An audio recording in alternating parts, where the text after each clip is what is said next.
오늘의 말씀을 읽으면서 일어나는 질문이 있습니다. 무엇인가 하면 하나님께서 어떻게 이 다윗을 이스라엘의 성군으로 세우셨을까?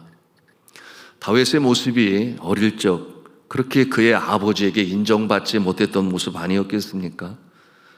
8형제의 막내로서 또한 아담한 최고의 소유자로서 어떻게 그렇게 오고 가는 세대에 이스라엘 백성의 존경을 받는 성군이 될 수 있었을까?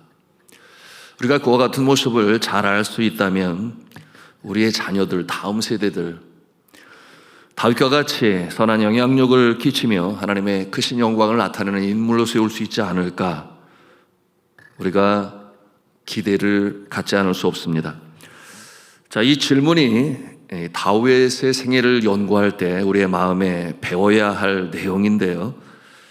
무엇이 그렇게 하였을까? 오늘 성경 말씀을 통해서 그 정답을 찾을 수 있습니다. 그것은 한마디로 요약을 한다면 같이 한 음성으로 하겠습니다. 하나님께서 다윗과 함께 하셨기 때문입니다. 하나님께서 다윗과 함께 하셨기 때문입니다. 세상 끝날까지 너희와 항상 함께 하리라 말씀하셨던 예수님, 임마누엘로 함께 하신 성령님, 여러분, 하나님께서 다윗과 함께 하셨을 때 이와 같은 역사가 일어나는 것이죠. 그래서 주님과 더불어 한 걸음 한 걸음 인생을 걸어간 다윗이었습니다. 특별히 왕으로 등극하기 전까지의 모습을 통해서 우리가 그 모습을 발견하게 되는데요. 오늘 본문 18장 12절 말씀입니다. 우리 같이 읽도록 합니다. 시작. 여호와께서 사울을 떠나 다윗과 함께 계심으로 사울이 그를 두려워한지라. 아멘. 여호와께서 다윗과 함께 계심으로라고 말씀하고 있어요. 다윗이 사울 왕 앞에서 수금을 탈 때 사울 왕이 악령에 사로잡히게 되니 판단력이 정상이 아니었습니다. 그러므로 그의 옆에 있는 창을 들어서 내가 다윗을 벽에 박으리라 다윗을 향해서 던졌습니다.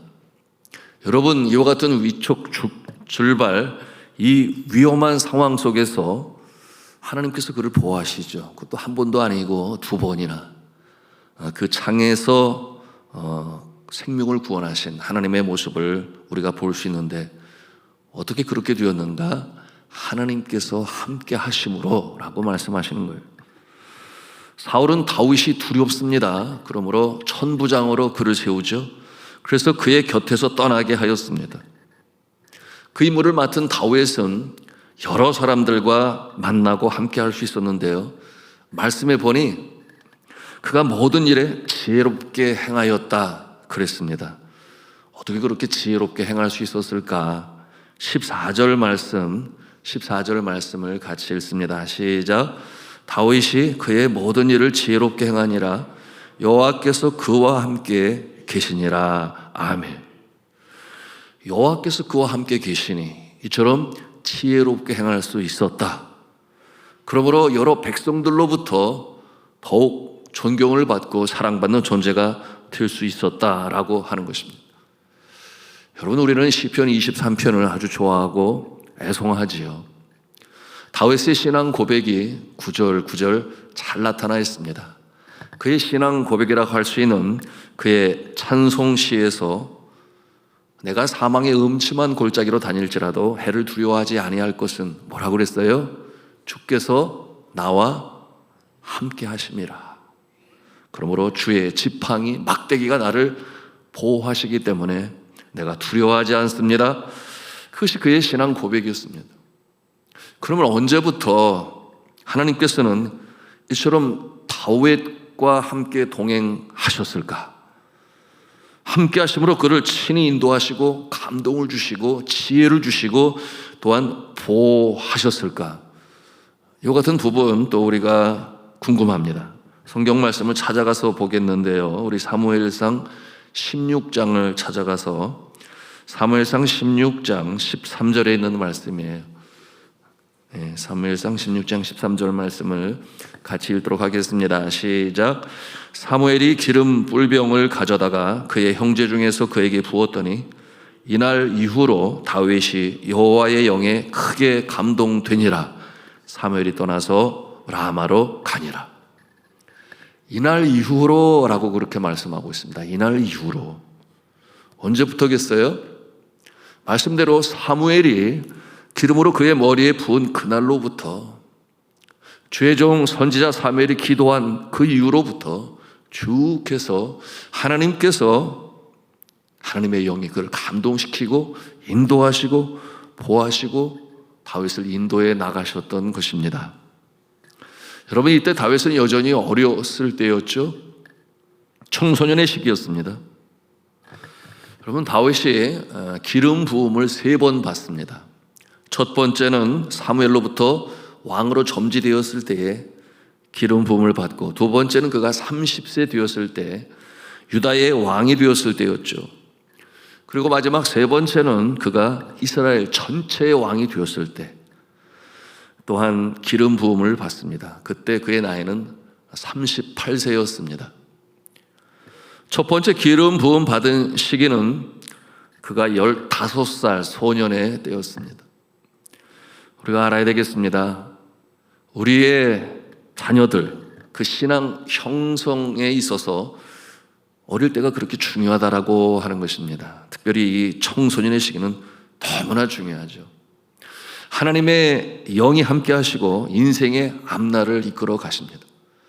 그러므로 주일학교에 우리 자녀들 정말 그 교육이 중요하고, 또한 하나님의 꿈이 그들의 비전되는 역사가 대부분 이렇게 자라날 때에 일어나게 되는 것이죠.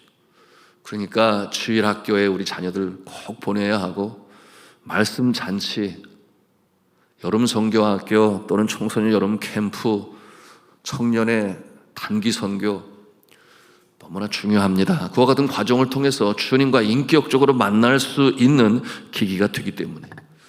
그런가 하면은 자녀들과 함께하는 특별 새벽 기도에 당연히 아이들 데리고 나와야죠. 또한 전교인 특별 새벽 기도도 마찬가지예요. 월초 새벽 기도에 함께 나올 수 있다면 여러분, 그와 같은 계기로 말미암아 이 다윗에게 역사하셨던 하나님이 함께 하심의 역사가 나타날 수 있을 것입니다. 자, 성경은 뭐라고 말씀을 하는가? 믿음은 들음에서 나며 이 들음은 그리스도의 말씀으로 말미암았느니라. 로마서 10장 17절에 있는 말씀이죠. 기도할 때 성령으로 충만하게 되고 또 하나님께서 동행하시는 역사가 나타나는 것입니다. 그러므로 다윗과 같이 또는 요셉과 같이 다니엘과 같이 아드락, 메삭, 사드락, 메삭, 아벳느고와 같이 청소년의 시기는 너무나 중요한 때인 것입니다. 인격적으로 만날 때이죠. 여러분, 이 청소년 시기에 예수님을 인격적으로 만나고 그 인생이 참 귀하고 복되게 살아간 인물들 너무나 많이 있습니다만, 우리가 알고 있는 인물들 중에는 존 웨슬레가 그러했고 D.L. 무디가 그러했습니다. 찰스 스펄전 목사님 또는 에이브라함 링컨이 그러했고, 그리고 허드슨 테일러와 데이빗 리빙스턴, 헬렌 켈러가 바로 그와 같은 모습이었어요. 우리 한국에서는 도산 안창호 선생님, 고당 조만식 선생님, 또한 사랑의 원자탄 손양원 목사님, 한국의 슈바이처라고 불리는 장기려 박사님, 이와 같은 모습은 한도 끝도 없지요. 청소년의 시기에 주님을 영접하고 그 이후로 하나님께서 함께 하셨던 것입니다. 자, 저 안에 사랑하는 성도 여러분, 우리의 자녀들이 믿음 안에 잘 자라날 수 있도록 이 질풍노도의 시기, 정말 하나님의 말씀으로 또한 기도로 지원함으로 주님과 인격적인 만남이 있게 하여 하는데요, 우리 교회가 참 교회의 목표로 이처럼 다음 세대 위하여 애쓰고 수고합니다. 여러분, 금년에도 청년들 키르기스탄 단기 선교를 가게 되는데, 이처럼 많은 헌금을 들여서 행하는 일, 그런가 하면 청소년의 비전 트립도 마찬가지예요. 이와 같은 과정들이 정말 하나님을 만나는 귀한 계기가 되고 성경적인 가치관, 인생관, 세계관으로 무장할 수 있는 기회가 될 수 있도록 여러분 함께 기도해 주시기를 간절히 부탁합니다. 가장 중요한 때에 주님을 만나는 것 너무나 중요한데, 자, 하나님께서 동행하시는 자, 여러분 그 모습이 어떠한 모습으로 나타나는지 또 이 다윗의 삶을 통해서 우리가 볼 수 있습니다. 그 모습은 어떠한가? 첫째로 한번 같이 한 음성으로 해볼까요? 많은 사람들이 좋아합니다. 또 합니다. 사람들의 칭찬을 받습니다. 특정한 부류의 사람들 뿐만이 아니라 보편적으로 많은 사람들이 좋아하죠. 객관적으로 인정을 받는다, 그런 얘기예요. 그렇게 되는 이유는 그 지혜가 남다르기 때문입니다. 자, 우리 5절 말씀인데요. 오늘 본문 사무엘상 18장 5절 말씀을 같이 읽도록 하겠습니다. 시작. 다윗은 사울이 보내는 곳마다 가서 지혜롭게 행하며 사울이 그를 군대의 장으로 삼았더니 온 백성이 합당히 여겼고 사울의 신하들도 합당히 여겼더라. 아멘. 합당히 여겼다. 이 합당이라는 말이 성경 원어로는 야타브라고 하는데요. 그 뜻이 좋은, 훌륭한 또는 올바른, 만족할 만한 그런 좋은 뜻을 가지고 있습니다. 여러분은 어떠하십니까? 교회에서나 직장에서 또는 가정에서 많은 사람들이 여러분을 좋아합니까? 오늘날 크리스찬들 교회에서는 인정받고 좋아하는 모습 있을지 몰라도 직장에서 또 사회 가운데 얼마나 존경을 받고 또한 좋아하는지, 여러분 이 질문에 대하여 우리는 스스로 돌아볼 수 있어야 합니다. 만약에 많은 사람들이 보편적으로 존중하고 존경하고 인정받으며 따른다고 한다면 여러분 그는 하나님께서 동행하시는 자라 하는 거예요. 오늘 다윗의 모습을 통해서 배우는 것입니다. 그런데 돈을 잘 써서 그런 거 아니고, 잘생겨서 당연히 그런 것도 아니고, 다윗과 같이 지혜로 행함으로 말미암아 그러므로 남들이 바라볼 때에 존중받을 만하다. 여러분 이처럼 많은 사람들에게 존중받는 존재라고 하는 것은 여러분 하나님께서 동행하는 모습이니 그와 같은 모습은 나보다는 남들을 먼저 생각하는 모습 속에서 그와 같은 모습이 나타나는 거죠. 다윗이 그러했습니다. 다윗은 언제나 하나님께서 선택하신 백성, 여러분 그 형들의 전쟁터에 나갔을 때 이스라엘 백성들을 모욕하는 골리앗 장수를 바라보면서 견디지를 못했어요. 그러므로 자신의 안위는 두 번째였습니다. 그 이스라엘 백성들을 모욕하는 골리앗을 향하여 대표자의 모습으로 났던 그와 같은 모습이 바로 그처럼 많은 사람들로부터 존중받으며 또 하나님이 동행하시는 모습이었다라고 할 수 있겠습니다. 자, 그런가 하면 두 번째 같이 하는 성을 합니다. 겸손하였습니다. 하나님과 동행하는 사람들은 겸손합니다. 다윗은 어떻게 겸손합니까? 우리 23절 말씀을 같이 읽겠습니다. 시작. 사울의 신하들이 이 말을 다윗의 귀에 전하매 다윗이 이르되 왕의 사위 되는 것을 너희는 작은 일로 보느냐? 나는 가난하고 천한 사람이라 할지라. 나는 가난하고 천한 사람이라고 고백하고 있어요. 그러나 이미 이때는 언제였는가? 골리앗 장수를 때려 눕히고 또한 왕의 신임을 얻었으며 천부장의 모습으로 나름 그 사회 속에 나라를 위하여 존중받는 위치에 있었음에도 불구하고 그는 고백을 해요. 나는 가난하고 천한 사람이라. 결코 자기를 나타내거나 드러내려고 하지 아니합니다. 여러분 이와 같은 모습 우리가 가져야 하는데, 만약에 우리의 마음에 내가 좀 나를 드러내고 싶다, 이와 같은 마음에 들 때는 여러분 스스로를 꾸짖으세요. 야 이놈아, 교만하지 말고 겸손해라. 스스로를 꾸짖으세요. 그러므로 겸손하시기 바랍니다. 여러분 다윗이 이처럼 겸손할 수 있었던 이유가 무엇이라고 그랬어요? 하나님께서 함께 그와 동행하시기 때문에, 하나님께서 그와 동행하시기 때문에 지혜로워서 사람들의 칭찬과 존경을 받았고, 하나님께서 그와 함께 하셨기 때문에 그는 겸손할 수 있었던 것입니다. 빌립보서 2장 3절에 뭐라고 말씀하는가? 아무 일이나 다툼이나 허용으로 하지 말고 오직 겸손한 마음으로 각각 자기보다 남을 낮게 여기고. 자, 주 안에 사랑하는 성도 여러분, 겸손하십니까? 여러분, 내가 겸손하지 못하다면 주님 앞에 기도하시기 바랍니다. 주님의 영이 우리의 마음을 붙잡으시고 나의 교만함을 죽여 주옵소서. 여러분, 이와 같은 모습을 통하여 주가 동행하시는 복된 인생 되시기를 주님의 이름으로 축복합니다. 세 번째로 하나님이 함께 동행하시는 모습은 어떠한 모습으로 나타나는가? 같이 또 한음성으로 하겠습니다. 자신에게 주어진 임무를 잘 발휘합니다. 자신에게 주어진 임무를 잘 발휘합니다. 하나님이 함께 하시니 그 능력이 나타나는 거죠.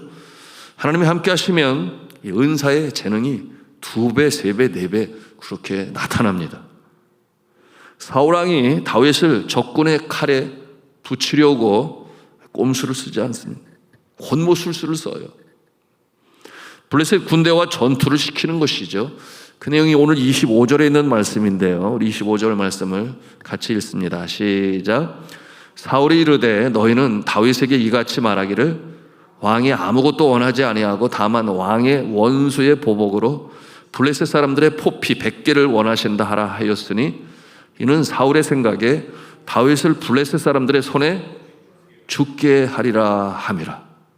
다윗을 블레셋 사람들의 죽게 하려고 사울 왕이 그렇게 권모술수로 다윗으로 전투하게 만든 거예요. 여러분, 이와 같은 상황에서 포피 100개를 베어가지고 오라, 무슨 뜻이겠어요? 적군 100명의 생명을 빼앗아 가지고 그것을 나에게 보고하라, 이제 그런 뜻 아니겠습니까? 다윗은 용사였죠. 용사 중에 용사였습니다. 그러므로 전투에 등한 사람이었습니다. 그러므로 그가 행한 모습은 사울이 생각했던 100개가 아니라 100명이 아니라 말씀해 보니까 27절에 뭐라고 그랬어요? 27절 말씀해 보니 다윗이 일어나서 그의 부하들과 함께 가서 블레셋 사람 200명을 죽이고 그들의 포피를 가져다가 수대로 왕께 드려 왕의 사위가 되고자 하니 사울이 그의 딸 미갈을 다윗에게 아내로 주었더라. 사울이 명한 100명이 아니라 넘어서서 200명의 적군의 생명을 빼앗고 그 증거로 사울 왕에게 그 포피를 가져다 줍니다. 무엇을 말씀하고 있는 것입니까? 여러분, 다윗은 용사였습니다. 나라를 지키는 장군이었습니다.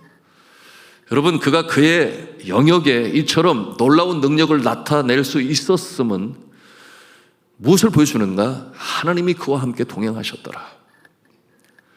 여러분, 이와 같은 모습이 우리의 모습이 되기를 간절히 축복합니다. 하나님이 함께 동행하시는 인생, 그거보다 더 귀한 것은 없습니다. 히브리어로 하라크라고 하는데요, 주가 동행하셨더라, 주가 함께 하셨더라. 여러분, 오늘 이 새벽에도 기도할 때 이와 같은 주의 영이 나와 함께 하심으로 어디에서도 누구에게도 어떤 일에도 승리하시는 복된 인생 되시기를 주님의 이름으로 축원합니다.